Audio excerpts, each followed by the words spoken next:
Greetings everybody and welcome to the week 4-ish video. I wanted to wait until we finished Congress to do this. So here we are, 2 days late because of snow. So sad, but that's what happens. So to briefly go over, hit some of the highlights of what we did since the last video. I need to talk a little bit about federalism and then hit some of the highlights of Congress. One of the main concepts to remember in American government is this idea of checks and balances, that our entire government is set up to provide some type of check and balance on other parts of our government. Federalism, which is divided power between the national government and the state governments, is a form of this check and balance. The federal government holds some power and the state governments hold some power, and there's some powers that increasingly are shared, as we talked about with the changes in federalism over time. But the check and balance happens when the two, federal government and the state government, sort of fight each other for the power, and when that happens, one side doesn't get too powerful because you have another side that's there to push back if one part of the government tries to grab too much power. So check and balance. The couple things about federalism that we didn't go over, I believe in the last video, was a couple benefits and drawbacks. One of the benefits of federalism is the sort of 50 experimental laboratories that it creates. Having 50 state governments that have a lot of control over a lot of different areas allows our country to experiment and try new ideas. So Vermont, for example, can implement a single-payer health insurance system, and that system can be contained to Vermont, and if it goes poorly, the entire country doesn't suffer, just Vermont suffers, and we can have more data that maybe that was not a good idea. What will probably happen is, assuming it actually went into effect, the ACA may have blocked it, but I'd have to double check. Anyway, theoretically, Vermont has a single payer system. It'll work because single payer works all around the world. We're the only Western nation that doesn't have such a system. We'll see that it'll work, and then we'll have information that that kind of system can actually work in America. Here in North Carolina, we have been engaging over the past 2 years in a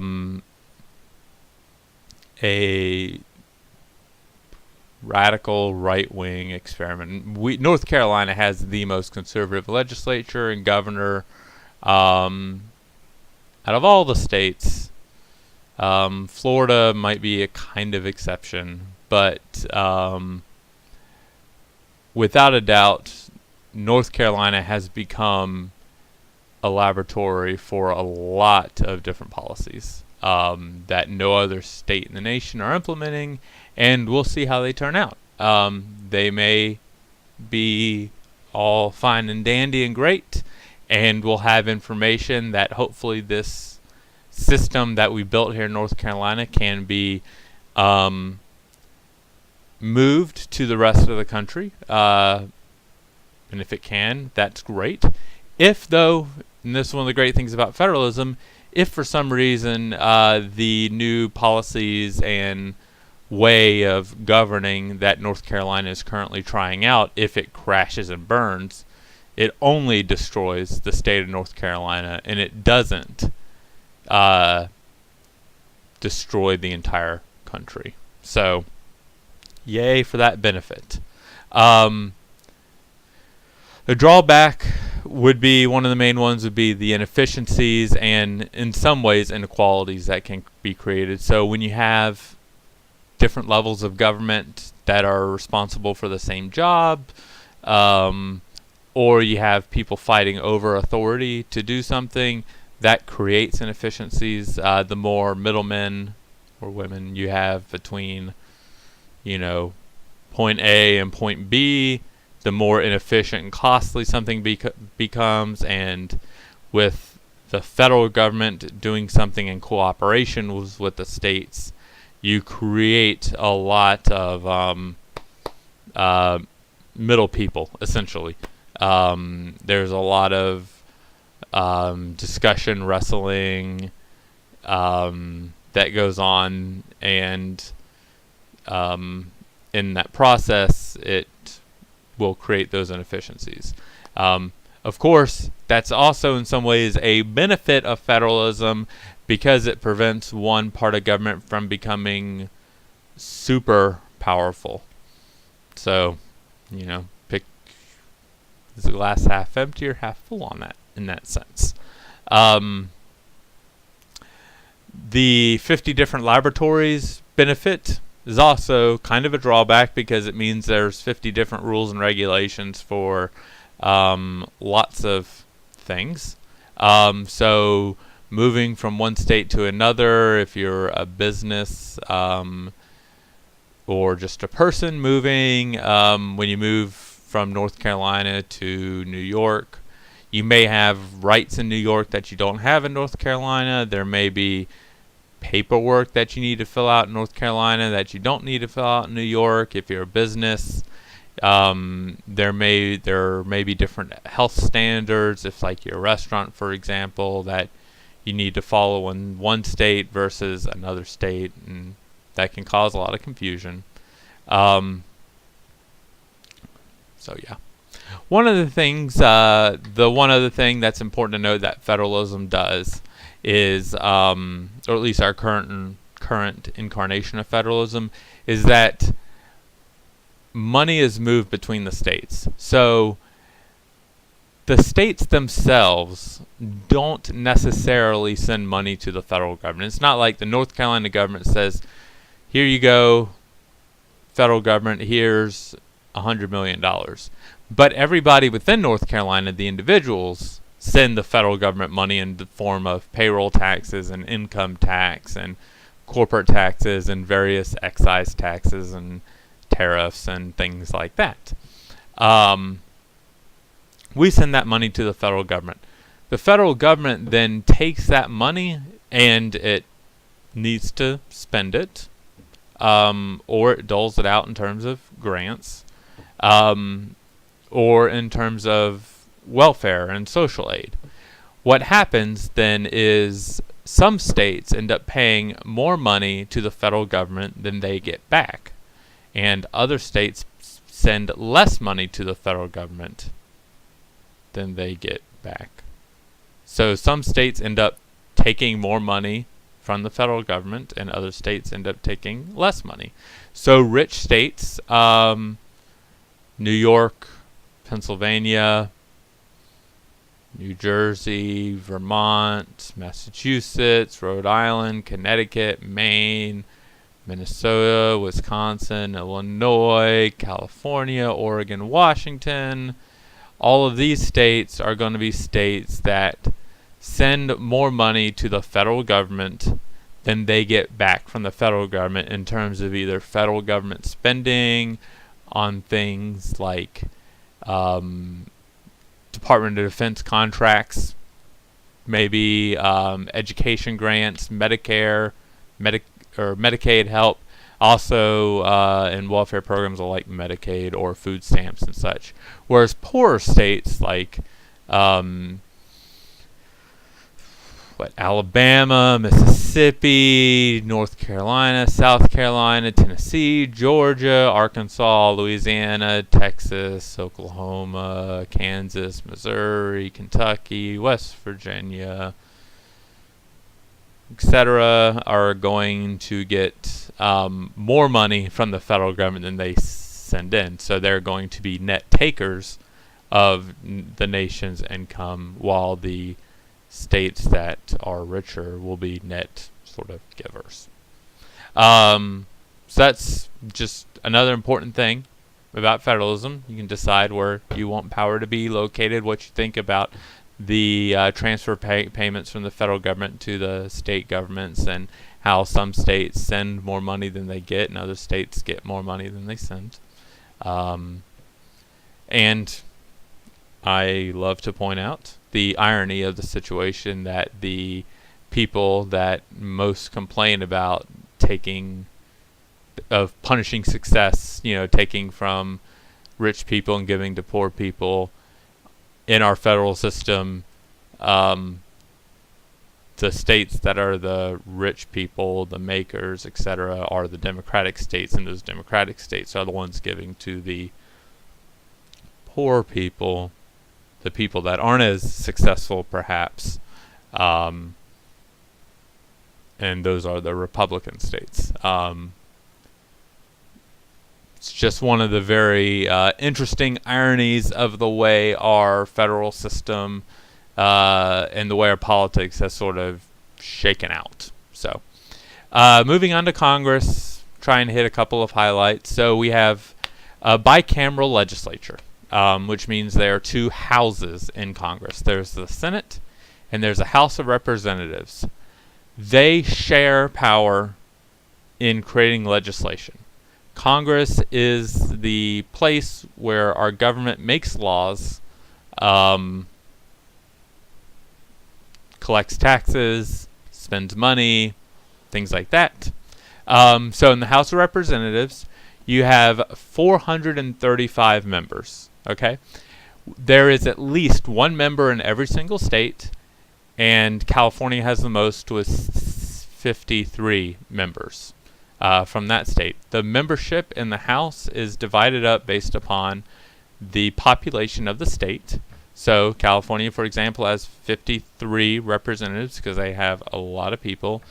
Idaho, I think Idaho actually might have 2. Wyoming, nobody lives in Wyoming. They have 1. So yay. The Senate has 100 members in it. And the Senate is divided, each state gets 2 Senate members. Excuse me. Members of the House of Representatives, you have to be 25 years old to serve, and you serve 2-year terms, and you can serve indefinitely. In the Senate, you serve 6-year terms. You can serve indefinitely, and you have to be at least 30 years old to be elected to that branch. As I said, some of the Congress's job is to create the budget. They have the power of the purse, is what it's called. They can fund different programs, not fund programs, move money around. They also have the power of oversight, and they can direct executive branch action through their oversight. That's part of their... This whole thing actually is part of their check and balance on the executive branch. That the executive branch can't just run off and do something without, in some way, the consent of Congress in some way. Now, the flip side, which we'll also learn about, is Congress, while they can pass laws, can't enforce those laws. The executive branch is in charge of enforcing those laws, and that's a check and balance on the power of Congress. One of the big ones is the Senate confirms presidential appointments. These are appointments from things like to the Supreme Court, to other judgeships, to Secretary of State, Defense, Energy, Education, to some lower level appointments. Not a lot of lower level appointments anymore, but to some. When we talk about bureaucracy, we'll probably talk about the changes in presidential appointments a little bit there. So that's that. Congress, the power in Congress is held by the parties and in the committee system. So Congress is organized, the House, both the House and the Senate, into committees. There are standing committees Those standing committees are always in existence and they deal with specific subjects. They're select committees. These are committees that are created to handle some sort of specific issue. And then there are conference committees. I should say the select committees don't usually last forever. They have a short lifespan. And there are conference committees. These are committees made up of both House and Senate members, and they, most of the time, are created to try and reconcile pieces of legislation that the House and the Senate has passed, but that has different language in it. So they're formed to take two pieces of legislation, change all the wording to make it into one piece of legislation, then they send it back to the House and Senate, and hopefully both the House and Senate passes it as is, so the House and Senate are passing the same law, and then it gets sent to the President to be signed. The committees have subcommittees to deal with even more specific topic areas. And again, the committee system is where a lot of the power in Congress resides. For example, a piece of legislation can be introduced to a committee. Let's say I am a representative and I want to pass an energy bill, but I'm not on the energy committee. I will write that bill up, I'll submit it, it'll get sent to the energy committee. If the chairman of that committee is of a different party than me or simply doesn't agree with my proposal, they don't have to do anything with it at all. They can just sit on it and let it, as it's called, let the bill die in committee. They won't bring it up to a vote. They won't put it on the agenda. They just won't do anything at all with it. That's a lot of the power that exists in committees, and why who chairs committees is really, really important. Speaking of healthcare, I did a section on the history of healthcare legislation and the history of the politics of healthcare and how we got to where we are today. Universal health insurance should have happened in this country, at the very least, during Harry Truman in 1945. And then again in 1948. Harry Truman ran on providing a true sort of universal single-payer health insurance system. Everybody would be pay a payroll tax of 4%, and everybody would be able to go to the doctor for free. It was a pretty simple plan, simple deal, whatever. The Democrats held huge majorities in the House and the Senate. There was no way that this legislation should fail, but two things made it fail. One, racist Democrats in the South, the Southern Democrats were afraid that any sort of legislation that established anything at the federal level could be used to get rid of segregation, could be used to promote integration, because at that time the South was segregated. We had white water fountains and colored water fountains. White people sat at the front of the bus, black people at the back of the bus, etc. So they opposed, and that's why modern day Southerners generally oppose federal government. It's a legacy of this civil rights era. So they opposed it for that reason. So it was kind of difficult to get all the party on board, but you still had some party loyalty and a large number of Democrats. The other thing, though, was the people that chaired the committees for that legislation, for the healthcare legislation, what it would have to come out of, were super conservative Democrats, and they weren't having any of it. So while the legislation enjoyed broad support from the public, enjoyed support in Congress, probably could have passed Congress, the chair people of those committees that would have had to bring the legislation out of committee just sort of sat on it and didn't do anything with it. Example of how important committees are. So, in Congress you have the leadership in the House of Representatives is the Speaker of the House, the Majority Leader, and the Minority Leader. That's where the power lies. Most of the power is with the Speaker of the House and the Majority Leader, as they represent the majority of the members of Congress, as you would expect. They get to decide what legislation comes up for a floor vote, what the agenda of the House will be. They can decide rules of debate on certain issues. In the Senate, you have two, which are today largely figureheads, the Vice President and the President Pro Tem of the Senate. The Vice President is kind of the presiding officer over the Senate. The Vice President, though, at this point is only relegated to casting tie-breaking votes, which at this point will never happen because everything has to have a filibuster-proof majority to get passed in the Senate now. And so tie-breaking votes aren't going to happen. Sad. Okay. We're going to mourn the loss of democracy in the Senate and move on to the Majority and Minority Leader. Majority Leader is the person elected by the majority party to be the Majority Leader in the Senate, and the Minority Leader is the person elected by the minority party to be their leader in the Senate. That is where all the power in the Senate really lies, is in the Majority Leader, in this case in the Senate Harry Reid, and the Minority Leader, in this case in the Senate Turtle Man Mitch McConnell. They get to decide who gets committee chairmanships. They can assign people to specific committees, decide what legislation gets brought up, things like that. And so that's where all the power lies. For moving on to how a bill becomes law, watch the Schoolhouse Rock video. It's embedded in the week 4 slides. But basically, a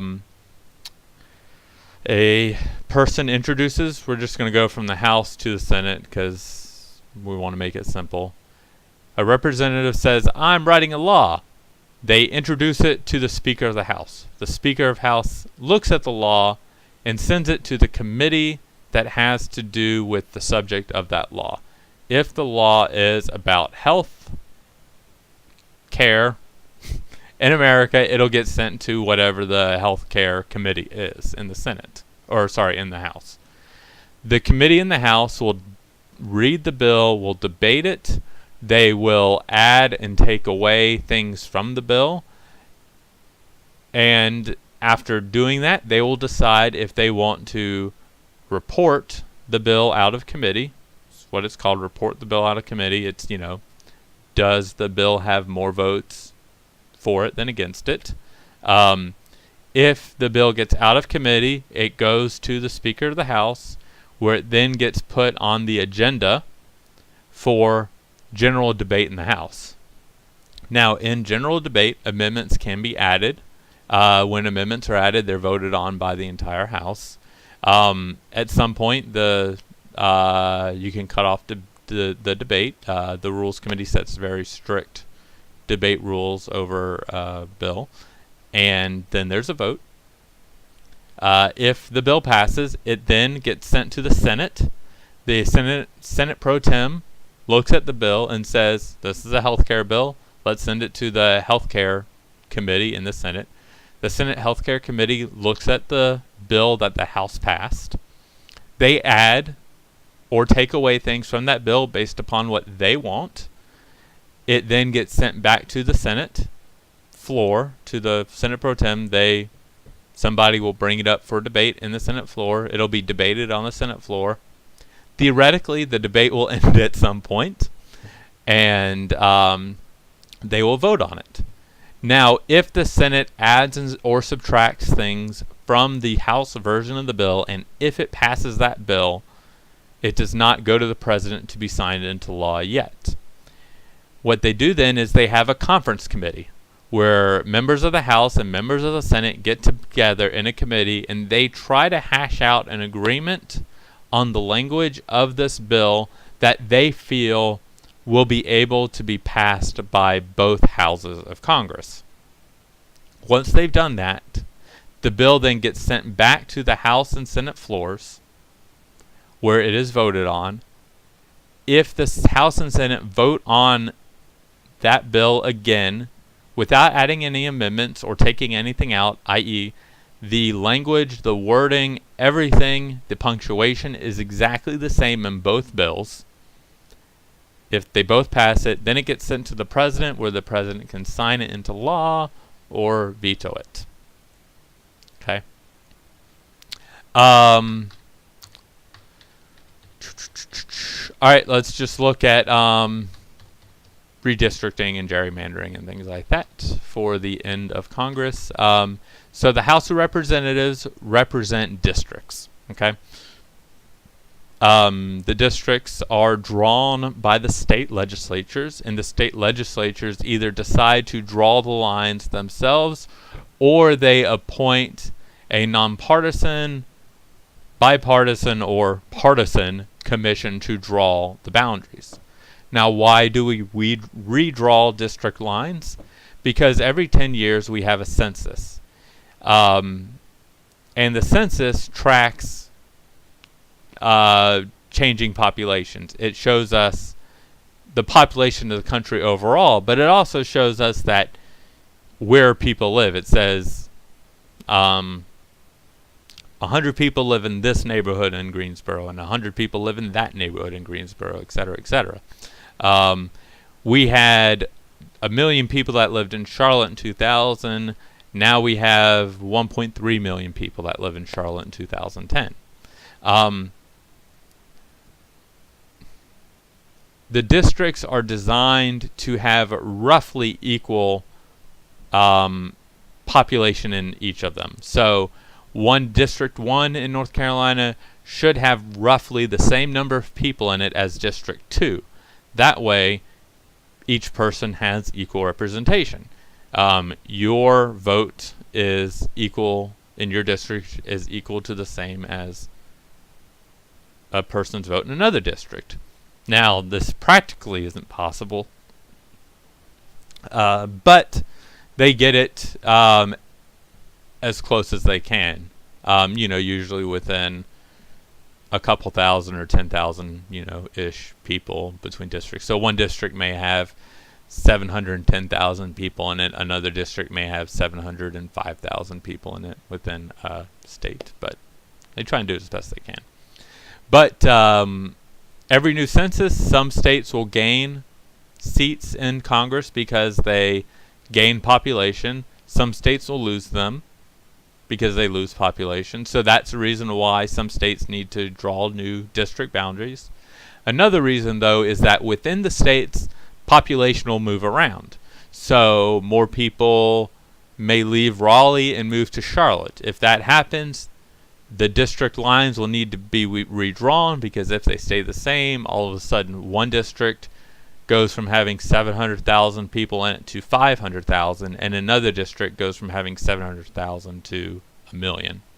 So they need to redraw those lines to even it out so that all the districts have roughly the same population in them. This leads to, in a lot of states, what's known as gerrymandering. Gerrymandering is specifically drawing congressional district lines so that it favors one party, one group of people, a category of people over another. It means that,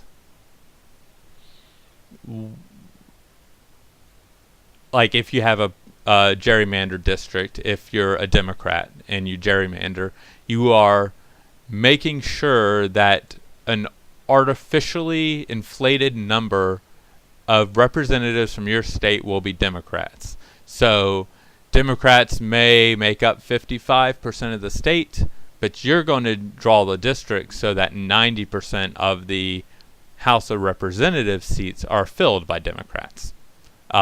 Republicans do the same thing, and as I said in class, Republicans have done it more and do it a lot better than Democrats do, because Republicans are better at politics than Democrats in general.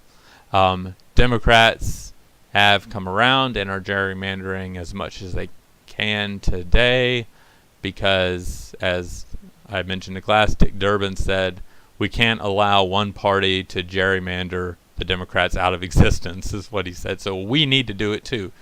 Dick Durbin said, screw our ideals of nonpartisan redistricting. We need to play the same game where the Republicans are. So they're doing that now, which is fun to see. So that's gerrymandering.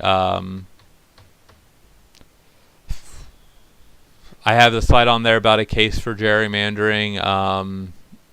It's slightly tongue-in-cheek. A little bit exposes the fun racism in Alabama, I personally feel like. But then again, I will also say, if in Alabama you divided everything out equally, it's possible that you would not have one Democrat come out of Alabama. So while gerrymandering in Alabama has made it so that there will always be, of the 7 seats, 6 Republicans and 1 Democrat, at least Democrats get 1 person to come out of Alabama, whereas while the races in Alabama would be closer, maybe the Democrats don't get any. So, hooray gerrymandering, if you want to. Depends on your point of view. And that's that. I'll end Congress there. Be sure to watch the 2 Daily Show videos that are on the last slide. One's called Invincibility, the other's called Gerrymandering. That's what I put on the slides. It talks about how gerrymandering produces weirdly shaped districts as you draw districts to try and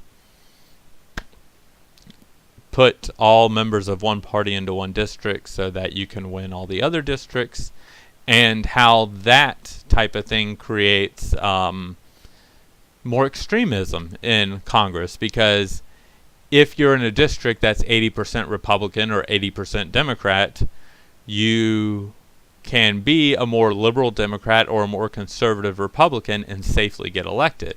So that means when the people who are elected to Congress are not necessarily more moderate people from both parties. Not that being moderate is a good thing at all. It's all part of your bias, which is fine. But it means that people with more differing ideas get elected, and so that partisanship becomes more pronounced a lot of times. I hope that helps. Enjoy whatever is coming up next in your life from whenever you watch this video, and stay safe, have fun. We'll talk about the presidency next, and at some point we'll have a week 5 video, maybe in week 7. But yeah, peace out.